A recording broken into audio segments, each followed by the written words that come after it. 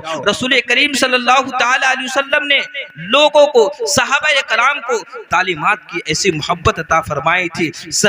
حضرت عمر فاروق رضی اللہ تعالی عنہ جن کے ساتھ ان کا عقد مواخات قائم ہوا تھا، رشتہ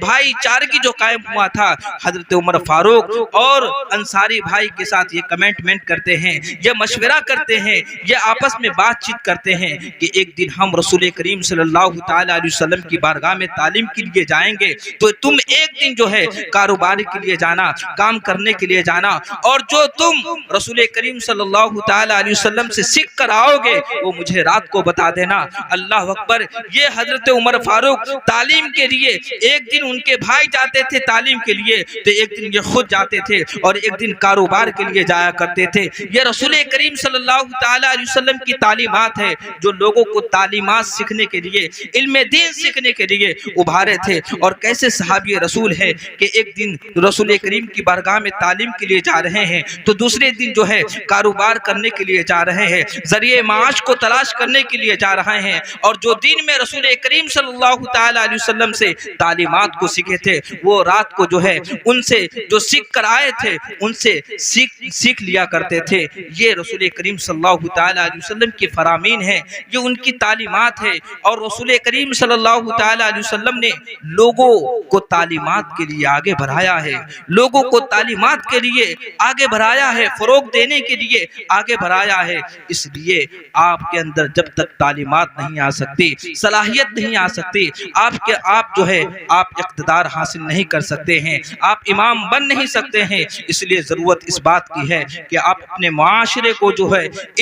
علم سے مزین کرے، اپنے آپ کو مزین کرے، آنے والی نسلوں کو بھی جو ہے علم سے مزین کرے۔ اس لیے ضرورت اس بات کی ہے کہ آپ رسم و رواج کے پیچھے نہ پڑے، بلکہ جو ان کی تعلیمات ہے، ان کی جو سیرت ہے، اس پر ہم عمل کرنے کی کوشش کریں، اسے ہم سیکھنے کی کوشش کریں، ہم اسے جاننے کی کوشش کریں۔ میں آپ کو ایک چھوٹا سے مثال کے ذریعے سمجھانے کی کوشش کر رہا ہوں کہ علم کی کتنی فضیلت ہے، علم کی کتنی فضیلت ہے کہ اگر ایک کمرے ہو اور ایک کمرے میں جو ہو ماں بھی ہو، باپ بھی ہو، ماں بھی ہو، باپ بھی ہو، پیر بھی ہو، استاد بھی ہو، بچے بھی ہو، لیکن اس کمرے میں اگر روشنی ہے تو جو انسان اس کمرے میں بیٹھا ہے وہ سمجھ جائے گا کہ باپ کا ادب کیا ہوتا ہے، چھوٹوں پر شفقت کیسی ہوتی ہے، پیر کا ادب کیا ہوتا ہے، استاد کا ادب کیا ہوتا ہے۔ لیکن اس گھر میں، اس کمرے میں جو ہے اگر روشنی نہ ہو تو وہ انسان نہیں جان پائے گا کہ باپ کا ادب کیا ہے، ماں کا احترام کیا ہے، استاد کا ادب کیا ہے۔ اسی کی طرح مثال جو ہے علم دین کی ہے۔ رسول کریم صلی اللہ تعالی علیہ وسلم نے ارشاد فرمایا العلم نور، علم جو ہے روشنی ہے، علم نور ہے۔ تو جس کے سینے میں علم آ گیا وہ باپ کے احترام کو بھی پہچان لے گا، وہ ماں کے ادب کو بھی جان لے گا، وہ اساتذہ کرام کے ادب کو بھی سمجھ لے گا، اور جو ہے پیر کے جو ہے ادب کو بھی سمجھ لے گا۔ لیکن جس کے سینے میں علم نہ ہو، جس کے سینے میں روشنی نہ ہو، وہ باپ کا احترام کیا جانے گا، وہ ماں کے ادب کو کیا سمجھے گا، وہ پیر کے ادب کو کیا سمجھے گا، وہ اساتذہ کرام کے ادب کو کیا سمجھے گا۔ اس لیے جو رسول کریم صلی اللہ تعالی علیہ وسلم نے ارشاد فرمایا العلم نور، علم روشنی ہے، علم ایک نور ہے، تو ہمیں ضرورت اس بات کی ہے کہ جس کے بارے میں حضور نے روشنی فرمایا اسے ہمیں اپنے سینے میں پیوست کرنے کی ضرورت ہے، ہمیں اپنے سینے میں اسے حاصل کرنے کی ضرورت ہے، تبھی جا کے ہمارا معاشرہ جو ہے خوشگوار ہوگا، اور ہم چاہتے ہیں کہ ہمارے معاشرے کی ترقی ہو، ہم چاہتے ہیں کہ ہمارا معاشرہ جو ہے ہر ایک چیز میں آگے بڑھ کر نکل جائے، تو سب سے پہلے ایجوکیشن کو معاملوں کی جو ہے سطحی زمین پر کام کرنے کی ضرورت ہے۔ ہم جو ہے جہالت کے بادل کو اپنے سروں سے جو ہے ختم کرنے کی ضرورت ہے، اور جو ہے علم کے میدان میں ہم سب کو آگے بڑھنے کی ضرورت ہے۔ اسی لیے جو رسول کریم صلی اللہ تعالی علیہ وسلم کے فرامین ہیں، ان کے جو اقوال ہیں، ان پہ ہمیں عمل کرنے کی سخت ضرورت ہے، اس لیے کہ ہم رسم و رواج کے پیچھے نہ پڑے، اور جو ہے جس کا تعلق شریعت مصطفیٰ سے کچھ نہیں ہے اسے حاصل کر کے ہمیں کچھ نہیں ہوگا۔ اس لیے جو صاحب عرس کی جو تعلیمات ہے، صاحب عرس کے جو سیرت ہے، اسے ہم سیکھیں اور ان کی تعلیمات پر ہم عمل کریں۔ لیکن آج ہم دیکھیں صاحب عرس کی تعلیمات کیا تھی، لیکن آج ہم اپنے من گھڑت جو ہے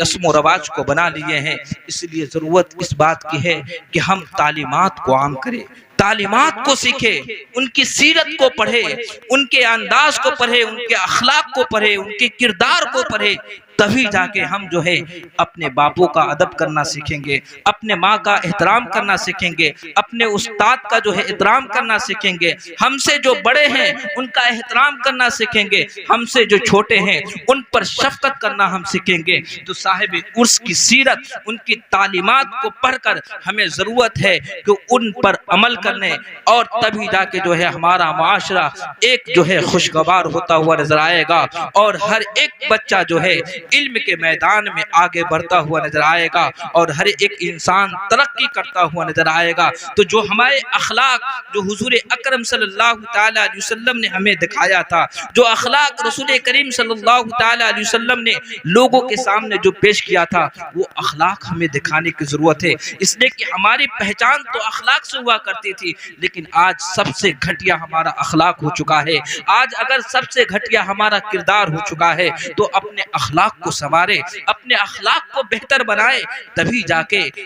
جا کے آپ معزز ہو سکتے ہیں، تبھی جا کے آپ زمانے میں ممتاز ہو سکتے ہیں۔ میں آپ کو بتاؤں کہ ہماری پہچان کیسی تھی، ہمارا اخلاق کیسا تھا، بس اس کے بعد میں اپنے گفتگو کو ختم کر دوں گا۔ میری پہچان، میری شناخت کیا تھی، میں آپ کو بتاتا چلوں کہ ہماری جو پہچان تھی ایک اخلاق سے تھی، ایک سچ کے نام سے ہماری پہچان تھی۔ بتایا جاتا ہے کہ ایک ایسا مسلمان جس کے چہرے پر داڑھی تھی، اور وہ انسان جو ہے راستے میں سفر کر رہا تھا، دور اس کو جانا تھا، اور وہ انسان جو ہے بس میں سوار ہو گیا، اور کنڈکٹر نے دیکھا کہ اس کے چہرے پر داڑھی سجی ہوئی ہے۔ داڑھی سے لگتا ہے کہ یہ انسان مسلمان ہوگا، سچا ہوگا، عاشق مصطفیٰ ہوگا، مصطفیٰ جانے رحمت کا پکا اور سچا دیوانہ ہوگا، صادق ہوگا۔ تو جہاں اس کو جانا تھا اس وقت اس کی کرایہ جو تھی وہ 10 روپیہ تھی، 9 روپیہ تھا، اور وہ کنڈکٹر کو 10 روپیہ دیا، اور وہ کنڈکٹر نے 1 روپیہ واپس کرنے کے بجائے اس کنڈکٹر نے 2 روپیہ اسے واپس کر دیا۔ اللہ اکبر۔ اب وہ مسلمان جس کے چہرے پر داڑھی تھی، جس کے چہرے پر سنت مصطفیٰ تھی، اب وہ انسان سوچ میں پڑا ہے کہ میرا کرایہ تو 9 روپیہ ہوا ہے، اب یہ کنڈکٹر جو ہے مجھے 2 روپیہ واپس کر دیا ہے، اب میں کیا کروں؟ ایسی حالت میں بھلا 1 روپیہ سے کیا ہوتا ہے، میں اسے 2 روپیہ کو رکھ لیتا ہوں۔ لیکن اس کا ضمیر زندہ تھا، اس کا دل زندہ تھا، وہ مصطفیٰ جان رحمت کا سچا پکا عاشق رسول تھا۔ اس نے سوچا بھلے 1 روپیہ ہے لیکن 1 روپیہ سے کچھ نہیں ہوگا، لیکن جس امید سے جو ہماری شناخت تھی، جو ہماری پہچان تھی، جس امید سے یہ مجھے پہچانا تھا کہ چہرے پر داڑھی تھی، لیکن یہ ہمارے تعلق سے کیا سوچے گا، یہ ہمارے بارے میں کیا سوچے گا، وہ انسان اسی سش و پنج میں ہے، سوچتا ہے۔ جیسے ہی اترنے کے قریب آیا اور وہ انسان نوجوان جو ہے کنڈکٹر کو کہا کہ بھائی مجھے 1 روپیہ واپس کرنا تھا لیکن آپ نے 2 روپیہ واپس کر دیے ہیں۔ اللہ اکبر۔ وہ کنڈکٹر کہتا ہے میں بھول کر تمہیں نہیں دیا تھا، میں تمہیں جان بوجھ کر ایسا دیا تھا کہ جس کے چہرے پر داڑھی ہوتی ہے وہ انسان جھوٹا نہیں ہوتا ہے، وہ انسان سچا ہوتا ہے۔ وہ انسان فوراً اللہ کا شکر کیا اور جو ہے سجدے میں گر گیا کہ 1 روپیہ نے مصطفیٰ جان رحمت کے سچے پکے عاشق ہمیں بنا دیا اور ان کے سچے پکے عاشق ہونے سے بچا لیا۔ اللہ اکبر۔ یہ ہماری پہچان تھی، یہ ہماری شناخت تھی، لیکن آج ہم اپنے پہچان اپنی شناخت کو بھلا گئے ہیں۔ تو ضرورت اس بات کی ہے کہ آپ اپنے بچے کو، آپ اپنی اولاد کو تعلیمی مشن میں، تعلیمی معیار میں جو ہے آپ آگے بڑھائیں، آپ انہیں جو ہے تعلیمات سے مزین کریں، تبھی جا کے آپ جو ہے ترقی کر سکتے ہیں، تبھی جا کے ہمارا معاشرہ جو ہے ایک ترقی کر سکتا ہے۔ تو جو رسول کریم صلی اللہ تعالی علیہ وسلم کی فرامین ہے، جو اقوال زر ہیں، ہم ان پر جو ہے جم کر کام کریں اور تعلیمات کو جو ہے ہم اپنے بچوں کو سکھانے کی کوشش کریں، اس لیے کہ بغیر تعلیمات کے آپ کبھی بھی ترقی نہیں کر سکتے ہیں، بغیر صلاحیت کے آپ کبھی بھی عروج کے منزل کو طے نہیں کر سکتے ہیں۔ تو تعلیمات جو اہم ہے، تعلیمات جو ہمارے لیے ایک ضروری ہے، اس کو ہم اہم جانیں اور اس کو سمجھنے کی کوشش کریں۔ اللہ تعالی ہم سب کو جو ہے تعلیمات سے، تعلیمات قرآن سے، تعلیمات احادیث کریمہ سے ہم سب کو مزین کرنے کی توفیق عطا فرمائے، دوسروں کو بھی سکھانے کی توفیق عطا فرمائے۔ اور اسی پر میں اپنی گفتگو ختم کرتا ہوں، بولنے میں لغزشیں ہو گئی ہو اللہ تعالیٰ کی بارگاہ میں توبہ کرتا ہوں۔ استغفر اللہ ربی من کل ذنب واتوب الیہ، لا الہ الا اللہ محمد رسول اللہ، وآخر دعوانا الحمدللہ۔